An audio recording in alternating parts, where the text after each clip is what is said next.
오늘 하나님 우리에게 주신 말씀 함께 보도록 하겠습니다. 출애굽기 17장 14절로 16절의 말씀입니다.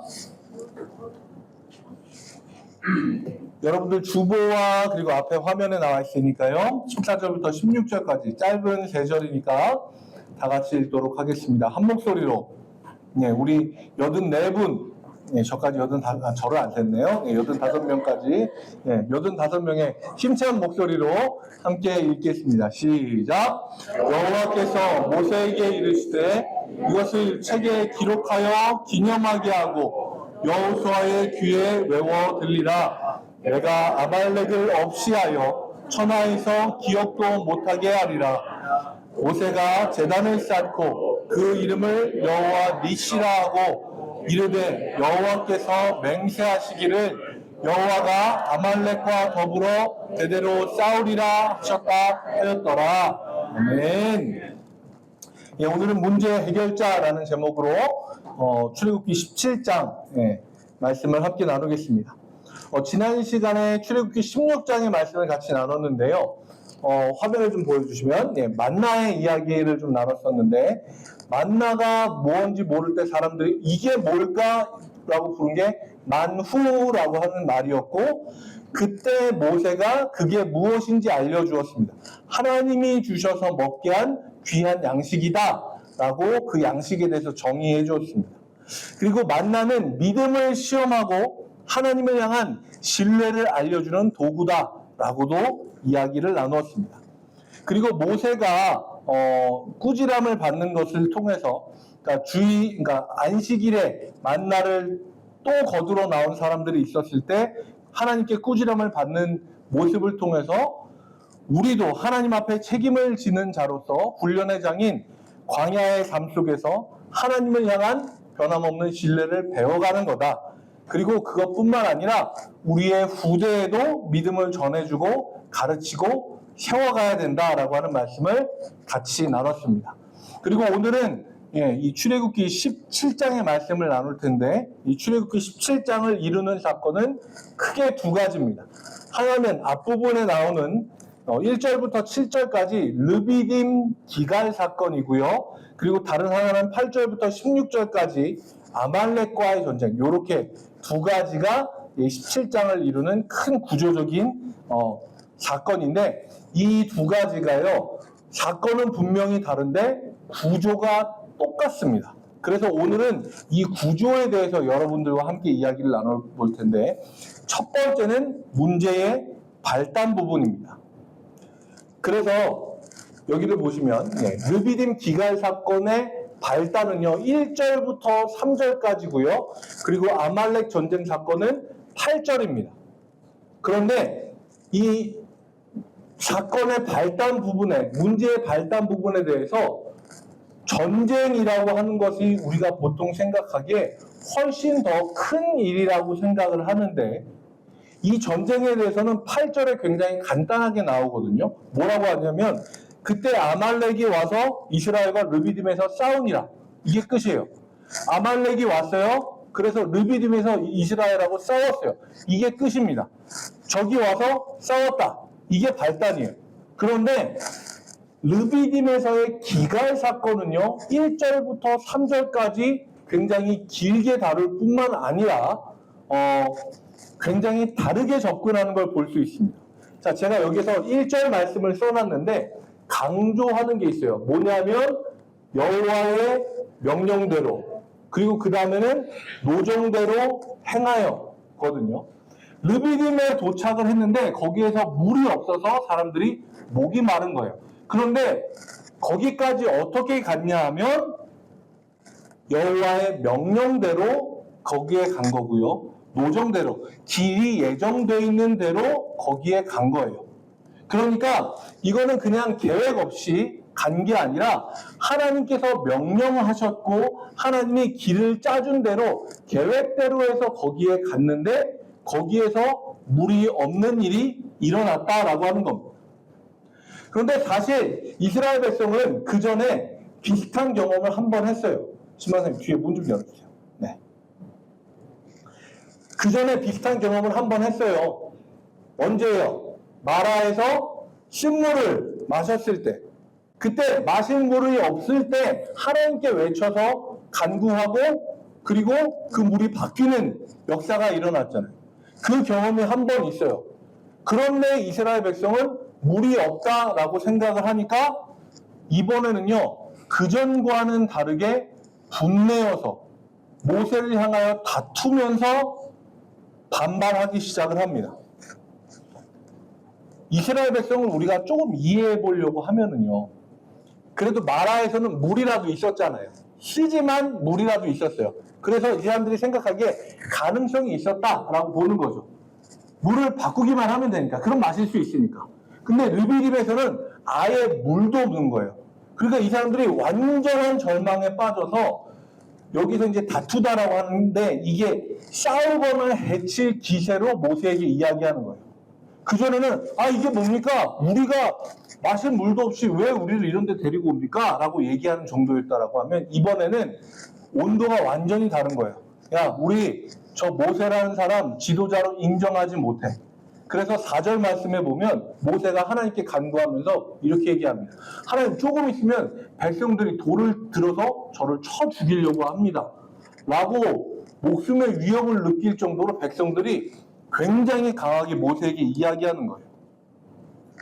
그런데 여기까지 어떻게 왔냐 하면 이 백성이 계속해서 잊어버리는 게 있어요. 뭐냐 하면 하나님의 명령에 따라서 왔고요. 그리고 하나님이 알려주신 길의 예정대로 도착한 거예요. 이 길을 하나님이 이끄셨다고요. 근데 이건 꼭 말씀에서 뿐만 아니라 제가 예전에도 말씀드렸다시피 이스라엘 백성이 애굽 땅에서 나온 다음부터 구름 기둥이, 불 기둥이 이스라엘 백성을 떠난 적이 있게요? 전혀 없게요? 있게요? 전혀 없게요? 전혀 없어요. 그것만 봐도 뭘 알아요? 하나님이 우리를 이끌어 주신다라고 하는 걸 알아요. 게다가 지난 시간에 뭐가 내리기 시작했냐면 하늘에서 맛있는 만나가 내리기 시작을 했어요. 아침에 눈을 뜨면요, 구름 기둥이 우리 민족을 쫙 덮고 있어요. 저녁이 되면 불 기둥이 우리를 따뜻하게 비춰줘요. 아침에 일어나면 머물렀던 천막 주변에 먹을 게 산처럼 쌓여 있어요. 그걸 매일 아침 경험하면서도 이스라엘 백성은 마실 물이 없어서 뭘 생각하냐면 하나님이 우리랑 함께 하시지 않는 거 아니야? 라고 생각을 해요.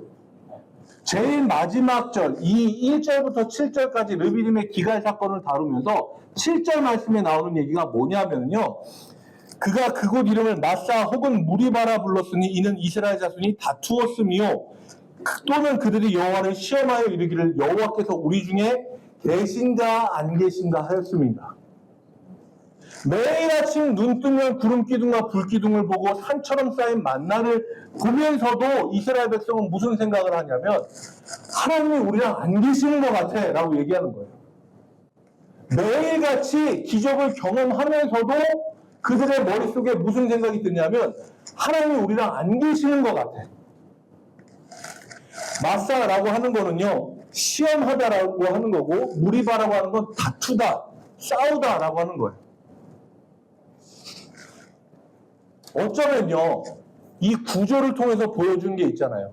8절에서 아말렉이 와서 싸우는 건 너무나 간단하고 단순한 일이에요. 외부에서 적이 오면 우리는 싸우죠. 간단해요. 적이 나를 향해 와요. 나를 죽이려고 와요. 그럼 나도 맞서 싸우는 겁니다. 이건 너무 간단하고 쉬운 일이에요. 그런데 이 문제보다 훨씬 더 복잡하고 어려운 일은 뭐냐면요, 매일같이 하나님의 은혜를 경험하면서도 조그만 어려움에 하나님이 우리를 잊어버리신 거 아니야? 내 속에서 일어나는 문제가 아말렉과 전쟁하는 것보다 훨씬 더 심각한 문제라는 거예요. 아말렉하고 전쟁하는 일은 너무나 당연한 일이고 앞으로도 수도 없이 겪을 거예요. 때로는 이기기도 하고 패하기도 하겠죠. 전쟁이니까. 그런데 내 속에서 일어나는 일은요, 내 주변에서 끊임없이 기적과도 같은 일이 일어나도 내가 그걸 못 받아들이면 하나님은 나와 함께 계시지 않는다라고 의심하는 거예요. 이 문제가 훨씬 더 심각합니다. 내 안에서 일어나는 문제를 잘 다스리는 여러분들이 되시기 바랍니다. 자, 그러면 이 문제의 시작을 우리가 봤다라고 하면 문제의 해결 부분을 볼 텐데요. 4절과 5절에서 르비딤의 기갈 문제와 해결이 등장하고 9절부터 13절까지 아말렉과의 전쟁의 문제 해결이 등장하는데요. 르비딤의 기갈 사건에서는 모세가 하나님께 부르짖으니 하나님께서 모세에게 이렇게 이야기하시는데 백성 앞을 지나서 이스라엘 장로들을 데리고 나일강을 치던 내 지팡이를 손에 잡고 가라라고 이야기해요. 자, 구조의 순서가 어떻게 되냐면 백성 앞을 지나서 장로들을 데리고 지팡이가 상징하는 것은 하나님이에요. 그래서 나일강을 치던 하나님의 그 기적의 지팡이를 들고 하나님 앞으로 나오라는 거예요. 자, 백성, 장로, 하나님을 향하여 나아가는데 아말렉과의 전쟁 사건은요, 이 구조가 정확히 반대로 돌아갑니다. 모세가 팔이 피곤함에 아론과 훌이 그 손이 해가 지도록 내려오지 않도록 바쳤고요. 그리고 여호수아가 칼날로 아말렉과 백성을 쳐서 무너뜨렸다, 쳐서 무찔렀다라고 나와요. 모세 팔, 그 다음에 아론과 훌로 대변되는 장로들, 그리고 여호수아와 백성들이 아말렉과 싸웠다라고 구조가 완전히 반대로 가요. 그래서 이 문제의 해결 부분을 구조를 가지고 이야기를 하자면 먼저 르비딤 기갈 사건을 보면은요, 이 이야기의 문제의 근원은요, 물이 있고 없고가 아니에요. 어디서부터 시작이냐면 백성들의 마음에서부터가 시작이에요. 백성들의 마음에서부터 하나님이 우리랑 함께 계시지 않는 것 같아. 우리가 이걸 시험해보고 증명해보자 라고 요청하는 것부터가 문제의 근원이었어요. 여러분들은 어떠실지 모르겠지만 저는 학창시절에 친구들끼리 이야기하면 그런 게 있었어요. 야, 네 목사 아들이라며 이렇게 얘기를 해요. 되게 기분이 나빠요, 그게. 앞으로 제 아들도 겪게 될 텐데. 네. 저는 그게 되게 좋은 느낌으로 다가오진 않더라고요. 야, 네 목사 아들이라며. 그리고 그 말 다음에 꼭 하는 얘기가 있는데 늘 시비 쪼예요. 야, 하나는 어딨냐? 야, 오늘, 야, 비 오는데 지금, 야, 우리 학교 끝나고 비 오는데 집에 가야 되는데, 야, 기도 좀 해봐. 너 목사 아들이라며. 야, 비 그치면 하나님 있는 거 내가 믿어줄게. 라고 얘기를 해요. 제가 그래서 속으로 무슨 생각을 했냐면, 하나님 비 좀 그쳐주시면 안 됩니까? 솔직히, 하나님 한 번만 좀, 잠깐, 한 5분만이라도 괜찮으니까, 하나님 좀, 한 번만 좀 비 좀 그쳐주시면 안 됩니까? 근데 제가 시간이 지나고 나서 생각을 해보니까요, 하나님이 그런 분이 아니더라고요. 사람이 내민 조건을 가지고 하나님이 하나님의 뜻을 이렇게 저렇게 바꾸는 분이라면 그분은 하나님 아니죠. 내 종이죠. 그렇잖아요. 이스라엘 백성이 우리가 마실 물이 없어요. 우리로 하여금 마실 물을 내게 해라. 물을 내서 우리로 하여금 마시게 해라. 그러면 우리가 하나님이 우리와 함께 하시는 거 믿겠다. 조건을 내 겁니다. 문제의 근원이 거기에 있어요. 그런데 하나님은 이 문제를 어디부터 해결하기 시작을 하냐면 백성의 한가운데서부터 시작을 하시는 거예요. 모세에게 이야기합니다. 모세가 하나님 이 백성이 조금 있으면 저 돌로 쳐서 죽일 것 같아요. 살려주세요. 그래? 백성의 한가운데서부터 나오면서 장로들을 데리고 나와. 그리고 나일강을 내리쳤던 그 지팡이를 들고 내 앞에 서라고 문제의 한가운데서부터 해결점을 찾아서 끄집어내기 시작하시는 거예요. 자, 그리고 나서 아말렉 전쟁은 이거는 백성들 속에서부터 문제가 생긴 게 아니잖아요. 바깥에서부터 문제가 들어온 거 아니에요. 이스라엘 백성이 르비딤에서 목마른 문제를 해결하고 거기에서 이제 좀 머물고 쉬려고 하는데 아말렉이 이때다 싶어서 쳐들어온 거예요. 이때가 이스라엘의 첫 번째 전쟁이었어요. 전쟁의 준비라고 하는 것도 없었고 훈련된 군사도 없었고 마땅히 세워진 지도자도 여호수아 한 명이었는데 이것도 모세가 여호수아 지금부터 나가서 싸워. 그때부터 나가서 싸운 거예요. 누가 지도자인지도 모르고 전쟁에 참여한 사람은 태반이 넘었을 거고요. 어떻게 할 수 없는 상황인데 모세가 하나님 앞에 나가서 내가 아론과 훌을 데리고 하나님 앞에 나가서 기도하겠다. 너무 잘 알고 있는 유명한 이야기잖아요. 하나님을 향해서 모세가 손을 들면 이스라엘이 이기고 힘들어서 손을 내리면 아말렉이 이기고 그러니까 모세는 어떻게 해요? 손을 계속 들어야 되는데 사람이 어떻게 손을 계속 들고 있어요? 힘들잖아요. 근데 그 모습을 본 아론과 훌이 돌을 가져다가 모세를 앉히고 손을 계속 들면 힘드니까. 그리고 한 사람씩 팔을 맡아서 그 손을 잡아서 올리는 거예요. 강제로. 그렇게 해서 하루 종일 손을 들고 있고 여호수아와 백성들은 아말렉과 전쟁을 해서 그 사람들을 무찔러내기 시작을 합니다. 우리는 이 모습을 보면서 우리의 문제의 상황들을 어떻게 접근해야 되는지 우리는 보아야 합니다. 자, 내 속에서부터 시작된 문제들이 있어요. 르비딤에서의 기갈처럼 내 속에서부터 하나님을 향한 의심이 피어 올라오는 그런 문제들이 있습니다. 자, 그리고 외부에서 시작된 내 가정 안이나 내가 할 수 있는 문제의 범위가 아니라 전혀 다른 문제가 나에게 다가오는 때도 있어요. 자, 그러면 우리는 어떻게 기도해야 될까요? 첫 번째, 자, 내 안의 문제는 안에서부터 기도한다. 1번, 여기 1번입니다. 자, 2번, 밖에서부터 기도한다. 외부의 문제가 있을 때 외부로부터 기도한다. 자, 1번일까요? 2번일까요? 자, 우리는 객관식을 하면 항상 1번 아니면 2번 둘 중에 하나가 답이라고 생각을 합니다.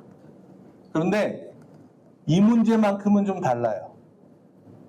내 안에서 시작된 문제든 바깥에서 시작된 문제든 우리는 가리지 않고 하나님께 기도하기만 하면 됩니다. 네. 자, 4절 앞부분 말씀과 9절 하반부 말씀을 보면요. 첫 번째 문제도 모세가 여호와께 부르짖었다라고 하고요. 그리고 아말렉과의 전쟁에서도 이렇게 이야기합니다. 내가 내일 하나님의 지팡이를 손에 들고 산 꼭대기에 서리라. 하나님 앞에 나가서 내가 기도하겠다라고 하는 거예요. 내 안의 문제든 바깥의 문제든 답은 하나예요. 하나님 앞에 기도하는 거. 그거 외에는 다른 답이 없습니다. 요새 이사한다라고 하면 포장 이사하죠. 그쵸? 뭐, 1588, 뭐, 이렇게 많이 있잖아요. 그죠? 근데 예전에 제가 어릴 때 이사를 하던 거를 생각을 해보면 포장 이사라고 하는 개념 자체가 없어요. 그냥, 박스에 막 주워다가 그리고 이불 싸는 보자기 엄청 큰 거 있어요. 진짜 이불만 싸기 위해서 싸는 보자기 있어요. 그거 갖다 놓고 거기에다 차곡차곡 해서 저 어릴 때 생각을 해보면 아버지가 저랑 형한테 야 이불 위에 올라가서 앉아 그래갖고 형이랑 제가 올라가서 앉으면 아버지가 그걸 또 막 눌러가지고 이불을 막 쪄내가지고 막 그 다음에 책도 쌓아가지고 또 줄로 막 칭칭 감아가 그렇게 해가지고 동네에 그 트럭 갖고 계신 분들한테 전화를 해요. 우리 이날 좀 시간 좀 내주십시오. 그리고 얼마 이렇게 좀 주고 거기에 우리가 싣고 우리가 나르는 거예요. 다. 우리가 다 싸고 우리가 다 날라요. 그리고 거리 가까우면 리아카 쓰잖아요. 리아카 너무 손수레 뭐 이런 거. 그래가지고 거기에 막 실어서 나르잖아요. 그게 옛날 이사 방식인데 요새는 간단합니다. 전화를 해서 포장이사 신청할게요. 그럼 매니저가 전화를 해요. 며칠날 찾아뵙겠습니다.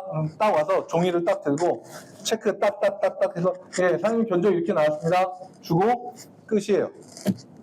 간단합니다.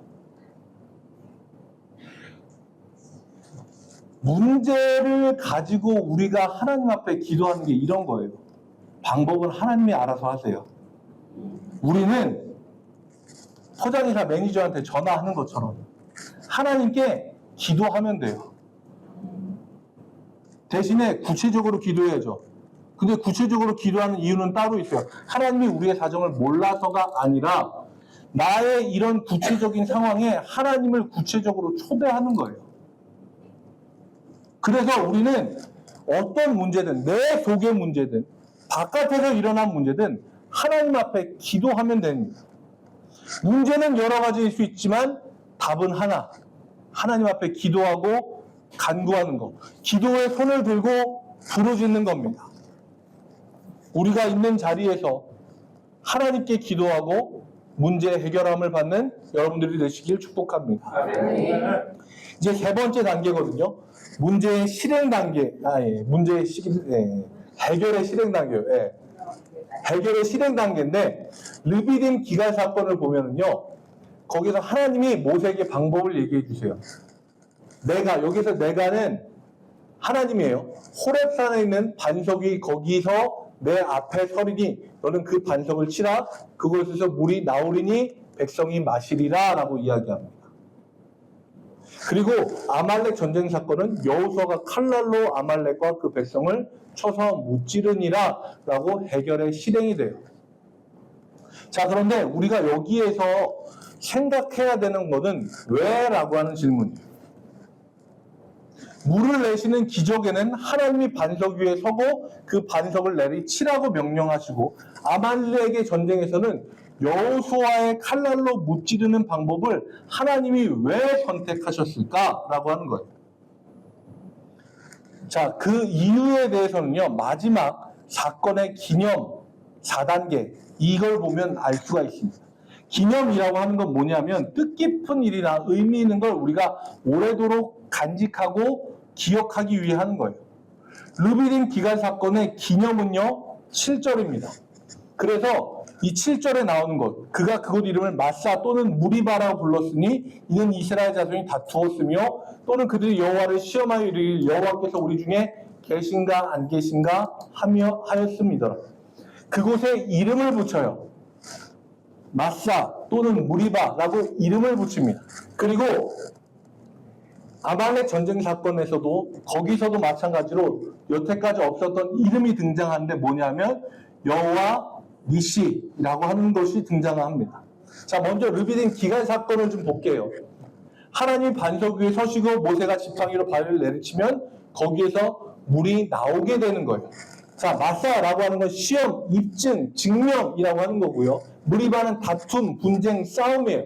이스라엘 백성이 하나님을 의심해서 하나님을 시험함으로 하나님께 대적하여 싸움 걸듯이, 해칠 듯이 그렇게 하면서 뭘 증명하고 입증하고 싶었냐면 하나님이 우리와 함께 하시는가 이걸 증명하고 싶었어요. 그런데 거기에 대한 답으로 하나님이 증명하고 자기를 입증해 주신 방법이 뭐냐면 내가 한 바위 위에 설 것이고 모세가 지팡이를 가져다 그 바위를 치면 거기에서 물이 나올 것이다 라고 하는 걸 통해서 이스라엘 마음속에 있었던 의심의 싹, 싸움의 싹, 하나님을 입증하고 내 앞에서 시험해 보려고 하는 그 모든 가능성을 다 잠재우는 방법을 선택하신 거예요. 이게 이유입니다. 하나님이 방법을 선택하신 것도 분명한 이유가 있어요. 그냥 하나님이 야 모세야 저기 바위 손가락으로 딱 갈게 거기서 물 나오게 할게 가능하세요. 불가능하신 게 아니죠. 야 손을 들어 그러면 갑자기 땅에서부터 물이 막 솟아나올 거야. 가능하시죠. 그런데 하나님은 구체적으로 이야기를 하시는 거예요. 왜? 이름을 붙여서라도 그들이 하나님을 의심하지 못하도록 하나님이 그곳에서 그들에게 역사해 주셨고 그들이 하나님을 대적하여 일어났지만 하나님이 계시다라고 하는 걸 스스로 증명해 주시기 위해서 그 일을 그렇게 구체적으로 행하신 거예요. 그리고 나서 마지막 부분입니다. 책에 기록하여 여호수아의 귀에 외워 들리라. 이 부분이 하나가 있고요. 그리고 여호와 니시, 여호와가 싸우리라 라고 하는 부분이 있습니다. 자, 두 가지로 나눠서 먼저 이야기하자면 처음에는 책에 기록해서 여호수아 귀에 외워서 들리라라고 했어요. 왜냐하면요, 이건 여호수아가 다른 사람들도 다 기억하지만 여호수아가 반드시 기억해야 되는 일이기 때문에 그래요. 아말렉과의 전쟁은요, 이스라엘의 첫 번째 전쟁이었습니다. 그리고 앞으로도 계속해서 역사 속에서 아말렉과 계속해서 반복해서 싸워나갑니다. 그런데 여호수아가 이때 처음으로 군대 장관으로 임명이 되고 앞으로 광야에 있었던 모든 세대들이 다 죽지만 단 두 사람만 가나안 땅에 들어갔는데 여호수아와 갈렙만 들어가죠. 그 중에서 여호수아에게 이 일을 꼭 기억하라고 하는 거예요. 내가 앞으로 군대 장관으로 수없이 많은 전쟁을 치르고 가나안 땅에 들어가서도 정복 전쟁을 계속해서 치러 나갈 텐데 반드시 이걸 기억해라. 어떤 거? 모세가 하나님 앞에 손을 들면 이겼고 손을 내리면 상대방이 이겼다는 거. 이 전쟁의 승부가 어디에 달려있냐? 여호수아 너한테 달려있지 않고 하나님에게 달려있다. 이걸 여호수아가 반드시 기억하라고 이야기하시는 거예요. 이걸 기념하고 이걸 기억하라고. 자, 그리고 그 다음입니다. 여호와 니시, 이건 여호와가 깃발이시다라고 하는 뜻인데요. 깃발은 그냥 기가 아니라 군기예요. 군대에서 쓰는 깃발. 그래서 지금도 군대에서 훈련할 때 적진과 우리를 나눠서 싸울 때 이기는 방법은 뭐냐 하면 적을 다 무찔러서 없애는 것도 이기는 방법인데 적이 가지고 있는 적의 중심부에 꽂혀 있는 길을 탈취해내는 거, 길을 빼앗는 게 이기는 겁니다. 그러니까 여호와는 승리이시다라고 하는 거예요. 그리고 마지막에 나와 있는, 감사합니다. 여호와가 아말렉과 더불어 대대로 싸우리라라고 하는 말씀이 나와 있는데 여기에서 여호와가 싸우리라라고 하는 말씀을 보면 밀라마 라이흐와라고 하거든요. 근데 뒤에가 라이흐와가 원래 라예흐와인데 이게 앞에 있는 라랑 붙으면서 발음이 바뀌어요. 그래서 여호와께서 싸우신다라고 하는 뜻이고 이것을 우리말로 옳게 번역을 하면요. 여호와께 속한 전쟁이다. 여호와의 싸움이다. 라고 하는 거예요. 아말렉과의 싸움은 혹은 이스라엘의 반대편에 서 있는 적과의 싸움은 여호수아 너에게 달려있는 게 아니라 누구에게 달려있다? 여호와에게 달려있다. 여호와의 싸움이다. 여호와가 싸우실 것이고 여호와 니시, 여호와가 승리하실 것이다. 라고 하는 거예요. 그래서 이것을 꼭 여호수아에게 귀에 들려서 책에 기록하고 외워서 그것을 반복해서 들려주게 하라고 하는 것을 전하는 겁니다. 말씀을 정리합니다. 르비딤의 기갈과 아말렉 전쟁 17장에 똑같이 나오는데요. 아말렉과의 전쟁보다 더 심각한 문제는 르비딤의 기갈 때문에 하나님을 향한 신뢰를 잃어버린 이스라엘 백성의 마음이었습니다. 문제 해결을 하나님은 그 문제의 가장 핵심부터 시작하십니다. 백성 한가운데서부터 시작하시고 그리고 아말렉과 외부와의 전쟁이라면 하나님으로부터 문제를 해결해 나가기 시작하시는 거예요. 문제의 해결은 하나님에게 달려 있습니다. 르비딤의 기갈도 하나님께서 반석 위에 서시고 반석을 내리침으로 물이 나오게 하셔서 이스라엘 장로들과 백성들이 물이 마시게 하셨고 백성들이 물을 마시게 했고 그럼으로써 이스라엘 백성의 의심을 모조리 씻어주셨습니다. 또한 아말렉과의 전쟁은 여호수아의 칼날을 들어 아말렉과 전쟁을 함으로써 하나님이 나가서 싸우시고 모든 전쟁은 여호수아의 손에 달려있는 게 아니라 하나님께 달려있음을 알게 하신 겁니다. 지금 우리가 갖고 있는 문제들이 있습니다. 그 문제들 때문에 하나님이 우리와 함께 계심을 의심하지는 않습니다.